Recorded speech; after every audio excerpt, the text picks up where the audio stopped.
मौजूद हैं हरी चौधरी जी, ward number 11 से, एक फेमस चेहरा और युवा चेहरा।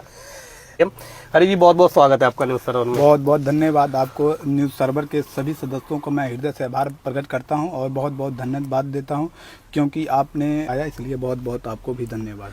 अभी मैं देख रहा हूं कि आपके बैनर पोस्टर 11 में काफ़ी जोर शोर से लग रहे हैं, तो इस बार की क्या तैयारी है आपकी? अब देखिए, इस बार की तो तैयारी है। अब हर बार चुनाव का बैनर जो रहता है हर लोग लगाते हैं, तो उसी तरह मैं भी आधार पे लगा रहा हूं। और कहीं ना कहीं बैनर लगाने का कारण मकसद ये है कि जन सेवा करने का मकसद है। जैसे कि ये होता है किसी की मदद करने के लिए, अगर कोई ये होता है कि किसी को पाता नहीं है मदद करने के लिए, तो मैं बैनर के द्वारा और अपने विजिटिंग कार्ड के द्वारा हर घर हर परिवार से मैं मिल रहा हूँ और लोगों को अपना संपर्क सूत्र दे रहा हूँ उनको कि हमसे कोई भी मदद हो, और हमेशा मैं तत्पर खड़ा रहूंगा, इसलिए मैं बैनर होर्डिंग लगवा रहा हूँ।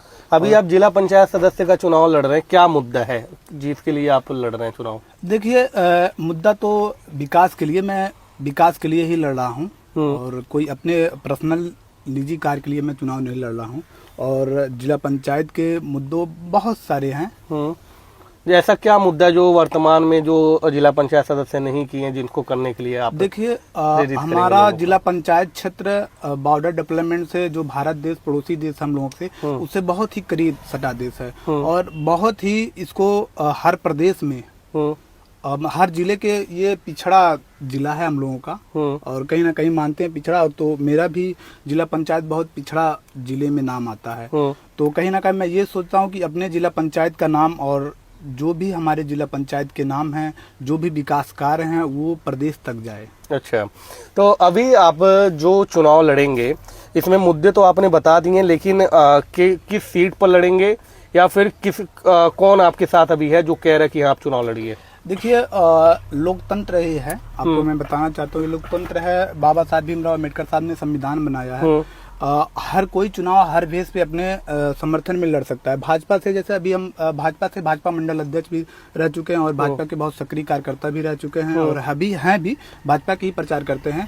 तो निरंतर प्रयास रहता है हमारा चुनाव लड़ने के लिए भाजपा से ही, और कहीं ना कहीं भाजपा उस योग मुझे समझेगी तो जरूर चुनाव लड़ाएगी और मैं चुनाव लड़ूंगा। अगर भाजपा सीट नहीं देती है तो आप चुनाव लड़ेंगे? अब भाजपा देखिए, सीट देती है ना देती है तो पार्टी के ऊपर निर्धारित करेगा और हमारे कर्म के ऊपर निर्धारित करेगा, उसको हम लोग अभी उस पर कुछ चर्चा नहीं करते। अच्छा, तो अभी आपकी जो स्टडी है वो क्या है? अब देखिए, एक जनता के लिए मैं लगा हूँ और मेरा पढ़ाई भी डॉक्टर राम लोहिया से हुआ है और अभी मैं पॉलिटेक्निक भी का फॉर्म डाला हूँ। बस यही सब तैयारी मैं कर रहा हूँ और जनता के बीच रहता हूँ। अच्छा, तो आपके क्षेत्र में कितने गांव हैं जितने गांव के लिए आप उम्मीदवारी कर रहे हैं और आपके यहाँ का समीकरण क्या है अभी? देखिए, हमारे ग्राम सभा में, हमारे जिला पंचायत क्षेत्र में कुछ ग्राम सभा भी कटने वाले हैं। अच्छा, तो जो भी 13-14 ग्राम सभा आते हैं, गाँव तो अभी परफेक्ट गाँव पता नहीं है, लेकिन ग्राम सभा पता है। तो जो 13-14 आते हैं उसमें से अभी कुछ कटेंगे। अच्छा, तो कुछ घट बढ़ सकते हैं, तो अभी कुछ कंफर्म उसके बारे में नहीं बता सकते हैं आगे क्या होगा। ओके, जातिगत समीकरण पे विश्वास करते हैं? नहीं, देखिए, हम ऐसा कुछ नहीं करते हैं। जाति जो गलत है गलत है।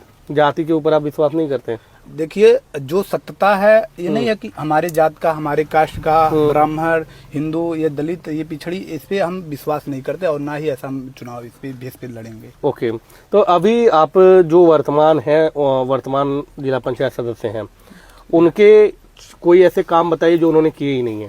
देखिए, अभी मेरे जिला पंचायत क्षेत्र में आपको मैं बताना चाहता हूँ, किसी भी जिला पंचायत क्षेत्र, हमारे जिला पंचायत किसी भी व्यक्ति से पूछ लीजिए, जिला पंचायत सदस्य के माध्यम से उनके द्वारा अभी वैसा कोई कार्य हुआ नहीं है। कैसा कार्य? विकास का कार्य ही मैं बता रहा हूँ। जैसे नाली हो गया, पुलिया हो गया, किसी वो रोड हो गया।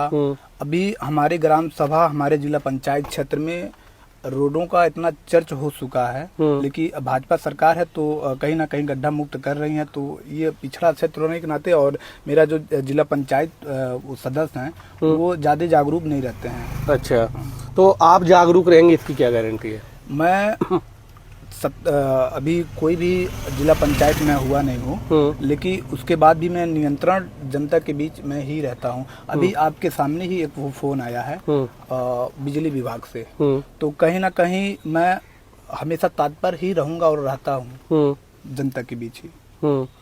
ओके, तो अभी क्या बोलते हैं, जो मुद्दे आपने बता दिए, इन मुद्दों के लिए पेमेंट कैसे आती है? जैसे एक जिला पंचायत सदस्य इन मुद्दों के लिए कैसे कार्य कर सकते हैं? जैसे नाली है, गड्ढा है। देखिए हमारे जिला पंचायत में हमारे मतलब किसी भी फंड के माध्यम से मैं बताना चाहता हूँ आपसे कि एक जनप्रतिनिधि हमको चुनी है विश्वास पे, तो ये मेरा दायित्व बनता है फंड हो या ना हो, लेकिन जो भी मेरे ऊपर के जिम्मेदार व्यक्ति हैं उनको मैं अपनी समस्या को अवगत कराऊं कि मेरे जिला पंचायत क्षेत्र, मेरे ग्राम सभा, मेरे विधानसभा में ये समस्या है। जिला कलेक्टर, अधिकारी हैं, विधायक हैं और सब हैं, सबसे अवगत कराएंगे, कहीं ना कहीं सब लोग काम कराएंगे। इससे पिछला चुनाव आप लड़े थे? नहीं, अभी पहली बार मेरा चुनाव, पहली बार आपका चुनाव है। और अभी आप बीजेपी के वो भी हैं, कार्यकर्ता भी हैं? बीजेपी कार्यकर्ता।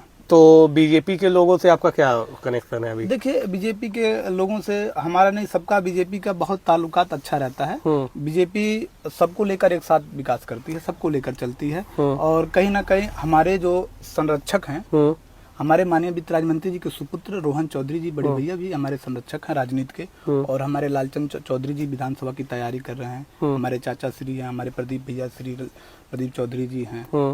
तो ऋषि त्रिपाठी जी चुनाव नहीं लड़ेंगे क्या इस बार? देखिए वो तो बहुत बड़ी बात हो गई, उस पर हम लोग चर्चा नहीं जैसे लालचंद चौधरी जी चुनाव। नहीं, देखिए आपसे मैंने पहले ही बता दिया और फिर मैं बता रहा हूँ, ये भारत का लोकतंत्र है, हर कोई स्वतंत्र है। बाबा भीम साहब अम्बेडकर के संविधान का सब मान करते हैं, तो हर कहीं ना कहीं सब व्यक्ति लड़ सकते हैं। आप भी लड़ सकते हैं, हम भी लड़ सकते हैं, वो भी लड़ सकते हैं। नहीं, वो तो लड़ सकते, लेकिन बीजेपी से कौन लड़ेगा ये बात है। अब बीजेपी से अब समीक्षा होगी, बीजेपी जिसको टिकट देगी वो लड़ेगा। हरी जी, आप राजनीति में कैसे आए?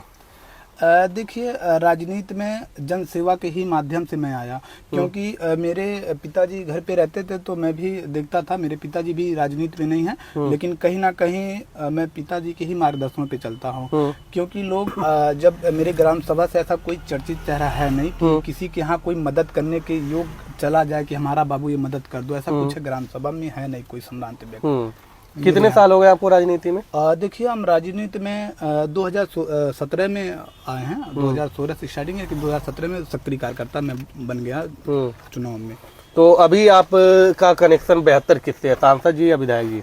देखिए बेहतर तो सांसद जी का है कनेक्शन, और कहीं ना कहीं विधायक जी माननीय हमारे विधानसभा के विधायक हैं, तो उनके चुनाव में भी काफी हम लोग मेहनत किए, उनको विधायक बनाए, जोर शोर से विधायक बनाए। वो भी तमाम क्षेत्र में विकास कर रहे हैं, क्षेत्र में लगे हैं, हर जगह जा रहे हैं, हर जगह पहुंच रहे हैं, तो कनेक्शन तो सबसे रहती है। अच्छा, आप अभी क्या बोलते हैं, युवाओं के बारे में आपका क्या कहना है? जो युवा है, आप जैसे लोग हैं, क्योंकि आप भी युवा हैं। देखिए मेरा ये मानना है, मैं बताना चाहता हूँ आपसे, ये युवा जब तक आगे नहीं आएगी तब तक किसी चीज पे विश्वास और विकास और किसी कार्य के किसी मुद्दे पे कुछ चर्चा नहीं होने वाला जब तक आगे युवा नहीं आएगी। अच्छा, तो युवाओं के लिए आप क्या करने वाले हैं अपने वार्ड में? देखिए हमारे जिला पंचायत वार्ड में हम तो ऐसा कुछ है, बहुत बड़े नेता तो है नहीं और बहुत बड़े चुनाव भी नहीं लड़े, किसी युवाओं को मैं 2-4 वोट दे रहा हूँ, लेकिन ये मैं करूँगा युवाओं से हमेशा मैं उनको सही रास्ते पे ले जाने की कार्य करूंगा। अच्छा, आपके वार्ड में लाइब्रेरी वगैरह है पढ़ने के लिए? लाइब्रेरी हमारे वार्ड नंबर में वैसा नहीं है, लेकिन प्राइवेट लोग बनाए हैं लाइब्रेरी। नहीं, सरकारी लाइब्रेरी है? नहीं, ऐसा कुछ नहीं है मेरे वार्ड में। तो वो भी तो आप बनवा सकते हैं? नहीं, बनवा सकते हैं, अनेकों विकास करेंगे, ऐसी बात नहीं है। लाइब्रेरी नहीं है, निम्न विकास करेंगे हम। अच्छा, तो अभी क्या बोलते हैं, आपका फेवरेट नेता कौन है सबसे, जिसको आप पसंद करते हैं कि हाँ ये मेरे अच्छे नेता है?